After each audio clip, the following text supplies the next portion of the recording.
Əzizim, oxuyub Eyvaz Tərtərli.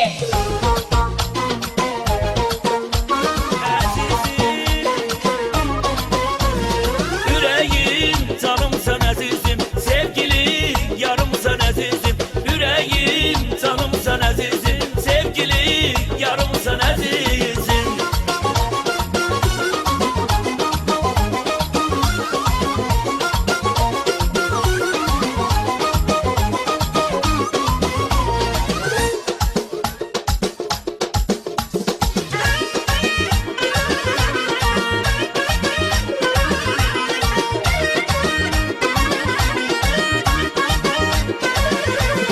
Seni gördüm kamaştı gözlerim, canım dedim dolaştı sözlerim. Seni gördüm kamaştı gözlerim, canım dedim dolaştı sözlerim.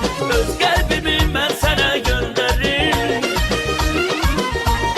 öz kalbimi ben sana gönderirim. Nefesim sen, canım sana azizim, nefesim sen, canım sana azizim.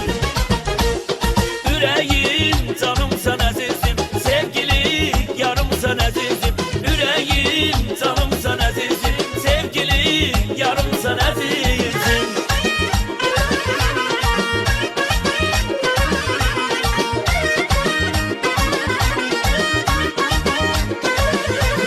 Sen istesen qadan alaram, o gözlerin heyranı olaram. Sen istesen qadan alaram, o gözlerin heyranı olaram. Her an senin yanında kalaram,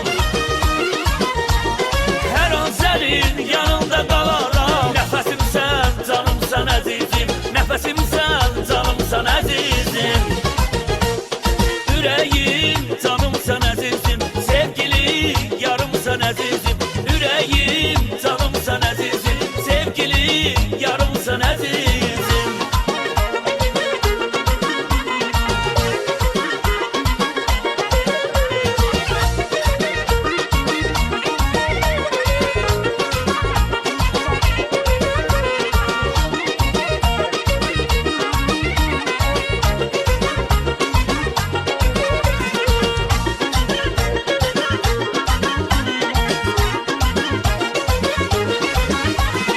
İstəyirəm günəşim olarsan, eşqin ilə qəlbimə dolarsan.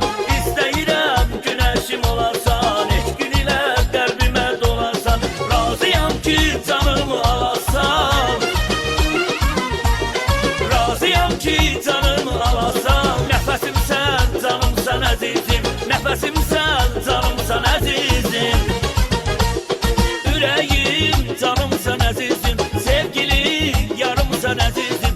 Yüreğim canım sen azizim, sevgili yarım sen azizim. Yüreğim canım sen azizim, sevgili yarım sen azizim. Yüreğim